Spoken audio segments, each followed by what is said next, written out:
Barbarian features Bill Skarsgård in a minor role, but it perfectly seized his biggest career trend and later flipped it.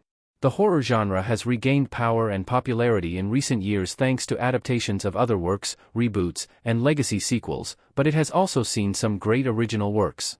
Among them is Barbarian, written and directed by Zach Cregger and starring Georgina Campbell, Bill Skarsgård, and Justin Long. Barbarian had interesting twists and turns that made it unpredictable and successfully built tension from beginning to end, and it had more than one villain.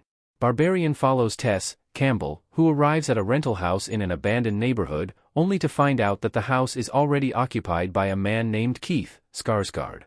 After warming up to him, they agree to share the house, but at night, Tess finds her door open. The next day, she finds a hidden corridor in the basement, and when she and Keith look inside, they make a disturbing and deadly discovery. Unfortunately, Keith's time in Barbarian is short, but it was enough for it to seize the biggest Bill Skarsgård career trend and flip it. When Tess arrives at the rental house at the beginning of Barbarian, she understandably doesn't trust Keith and worries about her safety. Even after warming up to him and sharing a bottle of wine, Tess worries again when she finds the door to her room open in the middle of the night.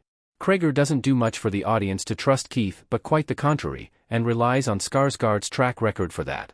Skarsgård gained worldwide recognition when he played Pennywise the Dancing Clown in Andy Muschietti's It and It Chapter 2, though this wasn't the first time he played a horror villain. Skarsgård's career in horror began in Netflix's TV series Hemlock Grove, where he played vampire Roman Godfrey, who ended up becoming a villain. After it, Skarsgård played Mickey in Villains, where he went from bad guy to victim, and he will play Count Orlok in Robert Eggers' Nosferatu. Skarsgård has earned a place in the horror genre and is associated with villains and antagonists, which Cregger cleverly seized in Barbarian to make the audience distrust Keith as much as Tess was doing. How Barbarian flipped Bill Skarsgård's villain trend, and kept tricking the audience. Barbarian surprised the audience with its villain twists.